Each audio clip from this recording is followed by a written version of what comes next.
telefónica Jorge Toledo, coordinador de movilidad y ¡Hombre! transporte en el estado de Morelos. Jorge, ¿cómo te va? Muy buenos días. Días, con el gusto de saludarles como siempre. ¿Qué onda, Jorge? Buongiorno. Muchos temas, Opa. como siempre, de los cuales platicar contigo, Jorge. Particularmente ¿Con nos quién? gusta ir contigo. Con el tío Jorge, te entendí. No, contigo, Jorge. Contigo, Jorge. El tío Jorge. Particularmente nos gustaría primero que nos des el contexto de la ley de movilidad en el estado de Morelos y los ajustes que se plantean hacer. Claro que sí, Viri. Pues mira, decir que en general la ley que tenemos el día de hoy vigente viene desde 1989, la base, digamos. ¿89? Es correcto, 1989. Teníamos 950,000 habitantes en el estado en ese entonces. Bueno, o sea, hemos tenido alrededor de 4 modificaciones importantes, pero esto pues no ha sido suficiente para actualizar con el contexto que teníamos el día de hoy, y en el 2022 en el Congreso de la Unión se aprueba la Ley General de Movilidad y Seguridad Vial, que pues invitaba a los estados a que en un periodo de 60 días también armonizaran su legislación. Eso no ha sucedido en Morelos, y es por eso que el día de hoy presentamos esta propuesta. ¿Hacia dónde apunta la armonización, Jorge? Perdón. ¿Hacia dónde apunta la armonización? En primer lugar, a una gobernanza mucho más moderna, es decir, que la ley actual solamente se limita, digamos, a hablar del ordenamiento del transporte público y privado, pero no contempla en su redacción el concepto de movilidad en términos más amplios. Esto quiere decir introducir la figura, por ejemplo, de la pirámide de la movilidad, que amplía los beneficios, digamos, pero también las responsabilidades para el uso de la vía pública, tanto de peatones, usuarios de transporte público, operadores, ciclistas. Se amplía pues el concepto y permite que se tenga una gobernanza mucho más eficiente, más efectiva. Hay 3 figuras que se contemplan en esta ley, que es el Sistema Estatal de Movilidad y Seguridad Vial, que atiende lo que hemos dicho en algunos otros momentos, grandes problemas de transporte, de uso del espacio público, de los derroteros, los paraderos, no están contemplados porque no existe, digamos, esa coordinación. Eso pues también profundiza otro problema que tenemos entre la coordinación también con municipios en materia de tránsito, por ejemplo. Claro. Esto permite tener, digamos, información compartida y una capacidad de atención y reacción mucho más amplia. Me gusta escuchar dentro de lo que dices la palabra peatón, ¿no? Nosotros los peatones y todos. Peatonas, pues sí, al final terminamos siendo todos, y en una ley de movilidad pareciera que solo se piensa en su majestad el auto, ¿no? En mecánica. Es correcto, y de hecho el espíritu principal o central de esta propuesta, lo has dicho muy bien, Viri, es desincentivar el uso del automóvil. Las políticas que tenemos el día de hoy, toda la queja que tenemos de que cada día hay más tráfico en ciudades como Cuernavaca, de pronto decimos, híjole, pues estamos pareciéndonos o vamos muy rápido a saturar las calles como ciudades como la Ciudad de México, y creemos que estamos a tiempo. Pareciera que es una ilusión, pero no, la verdad es que estamos a tiempo todavía de revertir estos problemas, sobre todo por las condiciones geográficas de nuestras calles. Lo hemos dicho también, muchos de los proyectos a los que se aspira una modernización del transporte, de luego están muy limitados por las condiciones físicas del entorno de las ciudades de Cuernavaca, su área de Morelos, su zona metropolitana, y de los municipios también del interior del estado. Al ser una ley que data de 1989 con una actualización más o menos reciente, supongo que ya incluye a las plataformas de transporte. Sí, este es uno de los temas con los que hemos hecho mucho hincapié, porque aborda el tema de las ERTs, que son las empresas de redes de transporte, y buscamos con esto romper con una inercia bastante compleja que hemos tenido hasta ahora, porque estas plataformas, su saque inicial es que es un acuerdo entre particulares, y así lo entendemos.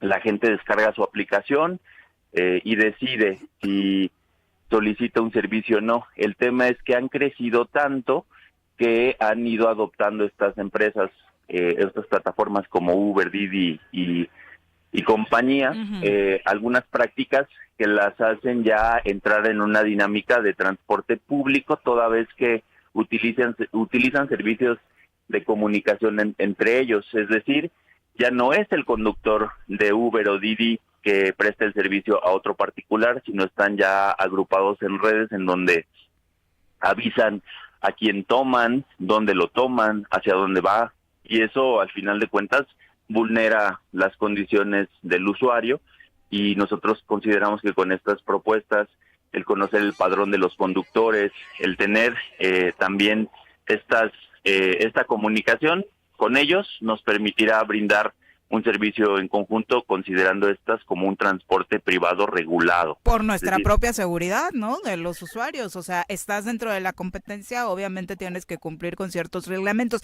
¿Qué es lo que particularmente no les está gustando? Porque tengo entendido que es como de los principales opositores a lo que se ha presentado como proyecto de la ley de movilidad.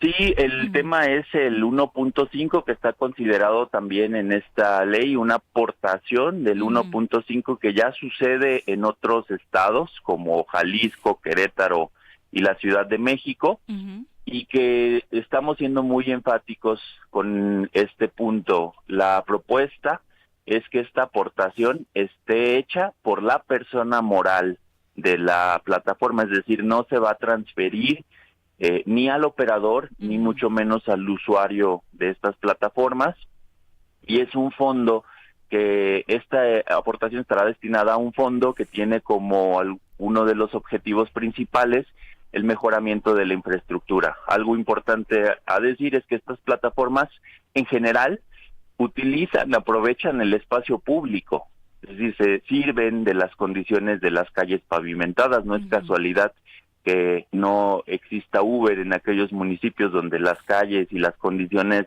no son las mejores. Siempre se instalan en los espacios donde ya hay un avance importante en materia de infraestructura, y esto tiene que ser mantenido de alguna manera. Este fondo ya está contemplado en la Ley General de Movilidad y Seguridad Vial, ya ha sido controvertido, y este fondo ha salido avante, o esta aportación, toda vez que está justificado su uso y el mecanismo para poderlo implementar. ¿Qué otros rubros contempla cambiar esta ley de movilidad? Bueno, de los más importantes es estos que hemos comentado: la gobernanza, como ya decía, con el Sistema Estatal de Movilidad y Seguridad Vial, el Observatorio Ciudadano y el Consejo Estatal de Movilidad, en donde participan los municipios. La propuesta también de generar otras condiciones para las concesiones en el transporte público es algo muy importante. El ampliar de 10 a 15 años, pero con mecanismos muy claros de implementación para su modernización y actualización de los parques vehiculares adscritos a una concesión, y el que el día de hoy solo contamos con las figuras de taxi y de ruta para el transporte público, y el abrir el esquema a ruta empresa o a otros modelos de transporte como aéreos, por ejemplo, ¿no? Abre la posibilidad de esto que hemos también discutido, como el tema del cablebús, que hoy es una realidad en municipios muy complejos, pero similares en algunas cuestiones, sobre todo geográficas, como Iztapalapa, por ejemplo, que ha logrado resolver un problema de movilidad histórico, donde se han logrado reducir hasta en un 60% los tiempos de traslado. Habría que revisar. El tema es, no va a suceder un cambio de la noche a la mañana, pero sí es dar un primer paso hacia un proceso real, firme y responsable de modernización del transporte público. ¿Y el diálogo cómo va con los municipios, Jorge? Porque pues a ellos también les implicará una inversión particular, parece menor, pero el tema de los derroteros, de los señalamientos en cada uno de los puntos donde los usuarios del transporte público toman sus paradas, pues obviamente es importante. Mira, aunque el proyecto del cablebús es una exploración aún en una etapa muy, muy temprana, ha habido ya diálogo con el tema metropolitano. Los municipios están incluidos en esta región y todos han celebrado una propuesta de este tipo, aún, por supuesto, considerando los ajustes que tendrán que hacer en tema presupuestal, porque pareciera menos, pero no es casualidad porque después de 40 años casi, 4 décadas que no se ha hablado de una verdadera iniciativa para modificar el tema de transporte público, se empieza a reconocer el impacto que tiene en la vida de las personas, porque el derecho a la movilidad es un detonador de otros derechos como la educación, la salud, y a cualquiera le conviene invertir en un área tan importante. Entonces ha sido bien recibida la propuesta y pues esto apenas comienza, es materia de mucho análisis, de revisar justo el trazo de el recorrido de las líneas, cuáles son digamos los ejes más pertinentes, y hay mucho trabajo por hacer técnico. Ahora mismo el aprobar esta ley apenas representará la apertura para tener las condiciones jurídicas, legislativas para poder avanzar en esta materia. Muchas gracias por la comunicación, Jorge. Obviamente estaremos al pendiente porque es algo que nos involucra a todos. Obviamente la participación del público, de la ciudadanía también será importante en su representación con esta socialización, ¿no? De una ley que, como decíamos, nos involucra a todos. Es correcto, Viri. Pues gracias por el espacio y un saludo a todos en cabina. Un abrazo. Son las 8 de la mañana.